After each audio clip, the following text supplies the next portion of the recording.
Welcome. Come on in. Just setting up the camera before you walked in. Nice, Good to see you. Good to see you. Where's Joe? He's 6:30.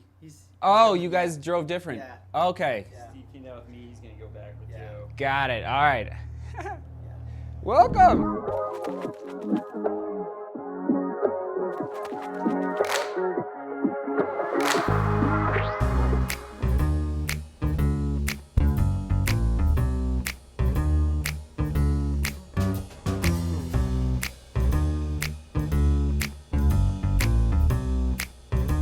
Oh yeah, he's PRing the ascent. Go Seth! Hit it! Oh, Get yeah. Good job, buddy. Go, go, go. Wave to the camera. Nice. Go Seth! You got this, buddy. Awesome! Good job, boys. Stay relaxed. Doing well. Looking great. Where my bread? Let's go, boys. Let's go, let's go. Come on, Andy. Let's go, Seth. Keep using those arms.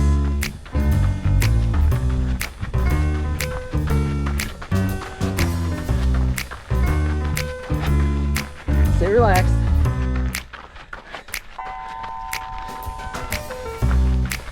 Good job, boys.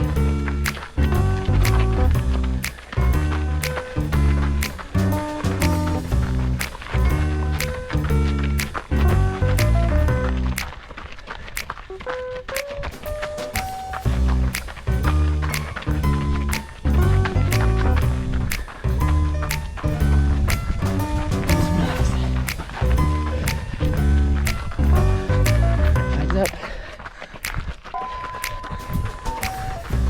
All right.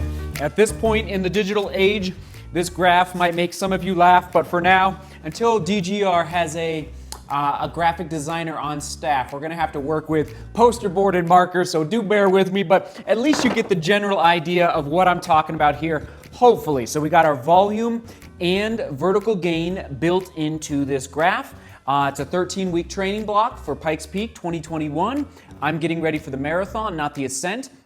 And remember, like, I'm trying to, was it last week we talked about how to chase down goals, basically, that, you know, how to run faster than last year. Here are my times again from Pikes Peak over the past decade, all right? I think it was 2010 or 11 where I ran my first Pikes Peak ascent. It's crazy, everybody. Patience with your training and critiquing your training. It took me years to really figure out, how do you train for Pikes Peak? Or how do you train for any mountain or ultra race? It just doesn't happen with a snap of the finger. And so anyway, here are my times again. You can see the progression over the last decade. It's pretty exciting, but now I'm at this juncture where I've got to figure out, okay, how do I beat, what did I run? I think I ran like, what was it? It was a 209.30-ish to the top last year. Man, how do I run faster than that? I don't know. So that's where I'm tinkering and trying to figure out between volume, vertical gain, speed work, and I will just say right now, I will be adding more speed work in this training block with respect to mountain speed work, okay? So here's the deal. I'm doing some functional because we're selling the house, because I'm not going to Spain. I'm going to be doing some functional overreaching in early June, okay, right now. So this week, 110 miles, 120, 120, okay, with 4,000, 6,000, and 8,000 feet of vertical gain respectively in the first 3 weeks of June. And then I'm taking a break, I'm taking a rest. I'll drop down to 40 miles for a week, for one of the weeks. Basically, I'm taking 6 days off in mid to late June, okay? So that's, again, it's a lesson learned, especially from Toledo with the 140-mile training weeks. Then after that rest, I'll go up to 80 with 5,000 feet, and then all the way up. This will be another big, this is the big moment. This is the aerobic base. This is really where you win This is where you win races, okay, is in the middle of your, you're not gonna win races later in your training block. That's the sharpening, that's the getting faster. You really win the races here when you're building that aerobic engine, okay? So right here, I'll do, let's see, I think it's 120, 130, 120. 120 for mileage. 120, 130, 120 with 11,000, 15,000, and 15,000 of vertical feet gained and lost in those 3 weeks, okay? And then another lesson learned, 3 days of rest. After those 3 big weeks, I'm gonna drop down back to, I believe it's like 70 with 8,000 feet of vertical gain. So a little rest week, and then back up, and during that rest week, we'll begin the speed work. So we are at, oh, I should have labeled this. Hold on. 1, 2, 3, 4, 5, 6, 7, 8, 9, 10, 11, 12, 13.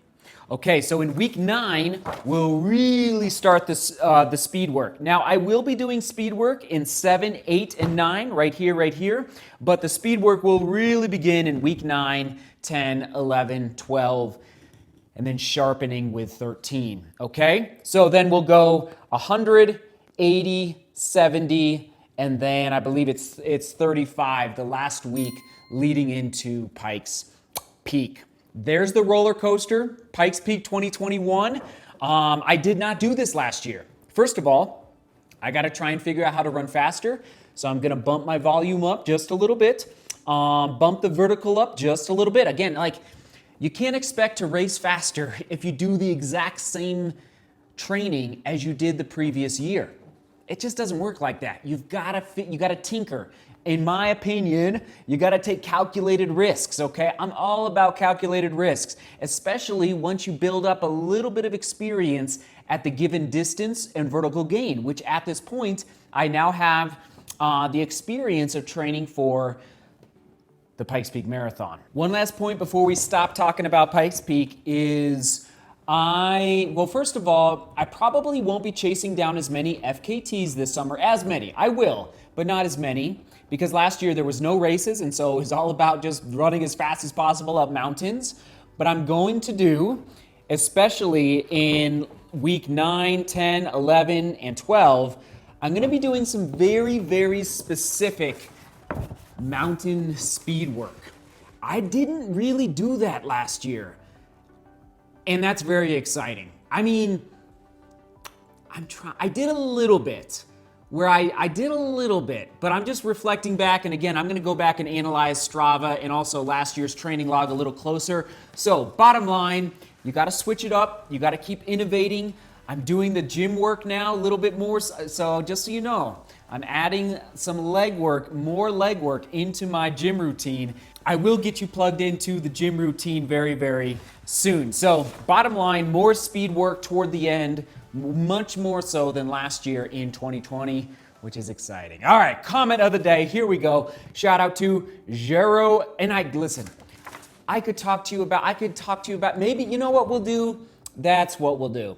Maybe today, but maybe early this week, upcoming week, we'll do a live stream in the studio where we can do a deep dive into Pikes Peak Marathon training. Sound good? All right, so keep an eye out on the homepage of this channel.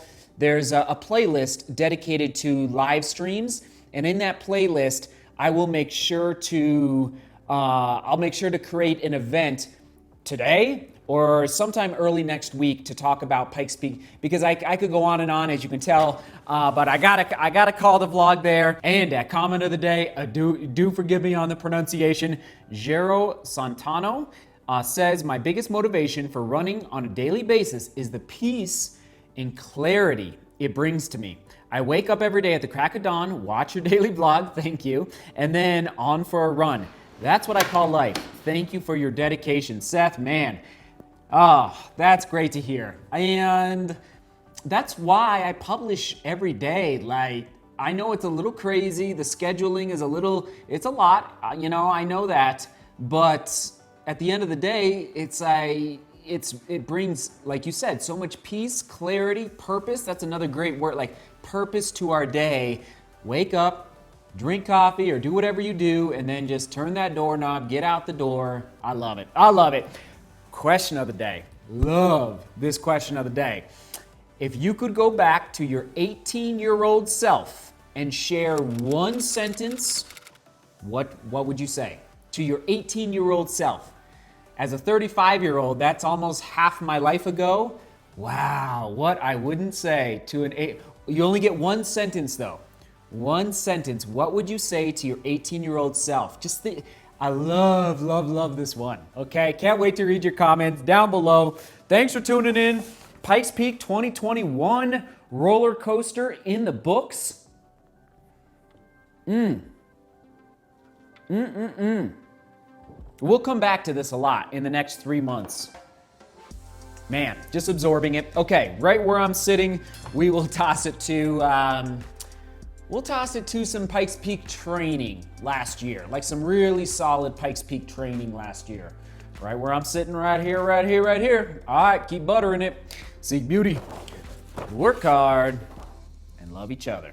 See you tomorrow.